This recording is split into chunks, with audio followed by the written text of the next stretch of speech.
Class 6 इंग्लिशचा chapter 4.1 the nightingale and the nobleman. ही एक स्टोरी आहे आणि ही अतिशय सुंदर स्टोरी आहे. ती आपण इंग्लिश टू मराठी समजून घेणार आहोत.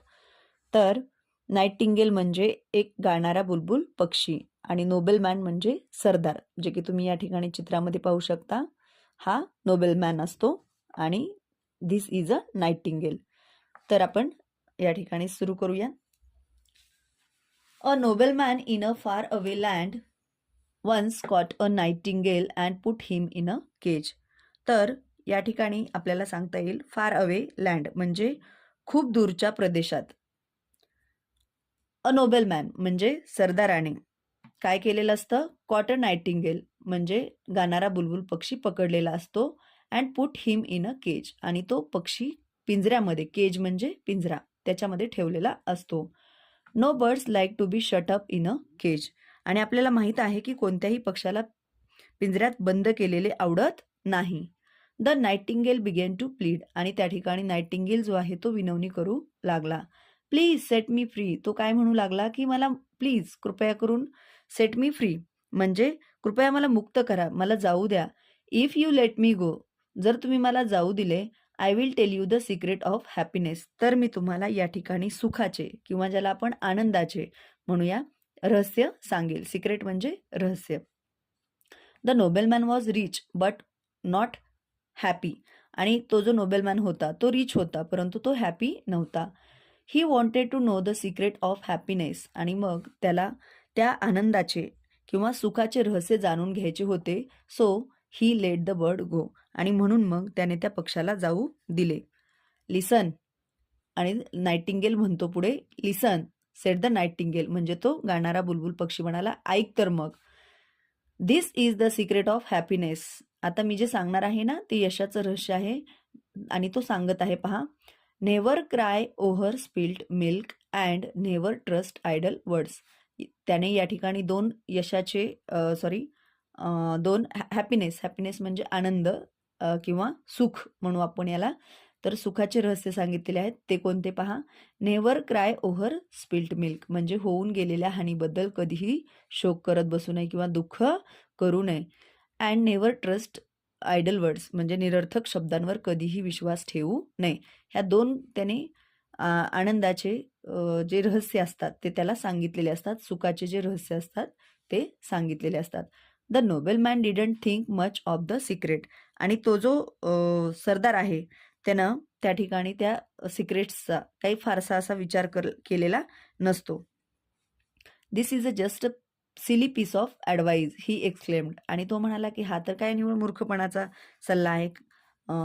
त्याने जो सांगितलेला असतो नाइटिंगेलने त्या दोन गोष्टी, never cry over spilled milk and never trust idle words, तर तो म्हणतो की हे तर this is a just a silly piece of advice, हे तर निव्वळ मूर्खपणाचा सल्ला आहे असं तो उद्गार काढतो. ही एक्सक्लेम्ड म्हणजे nobleman exclaimed. The nightingale flew a little higher and said. आणि नाइटिंगेल थोडासा वर जातो, उंच उडतो आणि मग काय म्हणतो पहा. टू बॅड, खूप वाईट झालं. यू लेट मी गो, तुम्हाला जाऊ दिलंस ना, हे फार वाईट केलंस. I have a rare diamond under my wings. तुला माहिती आहे का माझ्या पंखाखाली ना डायमंड्स आहेत. Now you won't get any of them आणि तुला आता त्याच्यातलं काहीच नाही मिळणार आहे. Now the nobleman was really angry and very unhappy. आता तर तो नोबेलमॅन अतिशय अँग्री झाला म्हणजे रागावला, अनहॅपी झाला. ओ नो, आणि तो म्हणला छे, हाऊ स्टुपिड ऑफ मी, किती मूर्ख आहे मी. यू विक्ड बर्ड, तो त्या पक्षाला म्हणाला, हे दुष्ट पक्षा. You wicked bird, you nasty bird. Nasty म्हणजे घाणेरड्या, घाणेरड्या पक्षा. वेट, थांब. Till I catch you again, थांब मी तुला पुन्हा पकडतो. ही बिगॅन टू वेल, असं म्हणून तो आक्रोश करू लागला. Don't be so upset my Lord. आणि तो पक्षी काय म्हणतो, Maharaj don't be so upset, नाराज होऊ नका, अस्वस्थ होऊ नका. सेड द नाइटिंगेल म्हणजे तो गाणारा बुलबुल पक्षी म्हणाला.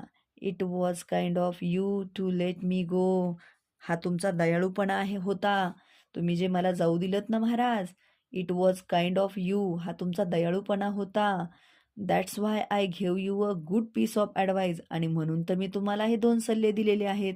Never cry over spilt milk आणि नेव्हर ट्रस्ट आयडल वर्ड्स. म्हणजे या ठिकाणी होऊन गेलेल्या हानीबद्दल कधीही शोक करत बसू नका. आणि नेव्हर ट्रस्ट आयडल वर्ड्स म्हणजे निरर्थक शब्दांवर, निरर्थक गोष्टींवर कधीही विश्वास ठेवू नका, असं तो म्हणतो. म्हणून तर मी तुम्हाला सल्ले दिलेत, असं तो म्हणतो. थिंक ओव्हर इट, आणि त्यावरती महाराज विचार करा. The first thing I said was don't cry over spilt milk. पहिल्यांदा मी सांगितले तुम्हाला की होऊन गेलेल्या हानीबद्दल शोक करू नका. I am already far away from you, आणि मी तर अगदी तुमच्यापासून दूर आहे. You can't catch me again, तुम्ही तर मला पुन्हा नाही पकडू शकत. Then why make you yourself unhappy about it, आणि तुम्ही स्वतःला मग का अनहॅपी करून घेताय. Secondly, how can an ordinary birds like me have a diamond under his wings, आणि माझ्यासारख्या सामान्य पक्षाच्या पंखाखाली कसं काय बरं डायमंड्स असू शकतात, हिरे असू शकतात. ऑर्डिनरी म्हणजे सामान्य. Those those were just idle words of mine, आणि हे तर माझे केवळ निरर्थक शब्द होते, ज्याला कुठलाही अर्थ नव्हता. म्हणजे मी थोडक्यात हे शक्यच नाहीये. माझ्याकडे मी अगदी सामान्य पक्षी आणि माझ्याकडे डायमंड कुठून येणार? हे कसं शक्य आहे? हे तर उगं खोटे-खोटे किंवा निरर्थक शब्द होते. त्याला काहीच अर्थ नव्हता खरं सांगायचं म्हणजे. It's a mistake to trust such words, आणि अशा गोष्टींवरती, अशा शब्दांवरती विश्वास ठेवणं म्हणजे ही तुमची मिस्टेक आहे, चूक आहे. Use my bits of advice and be happy, आणि तो म्हणतो या ठिकाणी की माझा सल्ला जो आहे तो प्रत्यक्षात आणा. अँड बी हॅपी, आणि आनंदी रहा, सुखी रहा. फेअरवेल, अच्छा, येतो किंवा निरोप घेतो, असं तो त्या ठिकाणी म्हणतो. The nobleman watched as the bird flew away, आणि हा जो नोबेलमॅन होता तो पक्षी उडून जात असताना त्याच्याकडे पाहतच राहिला. तर या स्टोरीमधून आपल्याला मोरल जी आहे ती आपल्याला अ, मिळते. ती म्हणजे कधीही होऊन गेलेल्या गोष्टीबद्दल, हानीबद्दल शोक करत बसायचं नाही किंवा दुःख करत बसायचं नाही. जर समजा आपल्याला मार्क्स कमी पडले तर ते रडत बसायचं नाही. तर त्यासाठी आपण पुन्हा नव्याने चांगल्या मेहनतीने, चांगल्या कष्टाने, प्रामाणिकपणे अभ्यास करून ते मिळवायचे.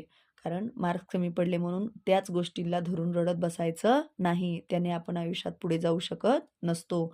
आणि दुसरी गोष्ट म्हणजे या ठिकाणी सांगितलेली आहे ती म्हणजे नेव्हर ट्रस्ट आयडल वर्ड्स, म्हणजे निरर्थक शब्दांवरती कधीही विश्वास ठेवायचा नसतो.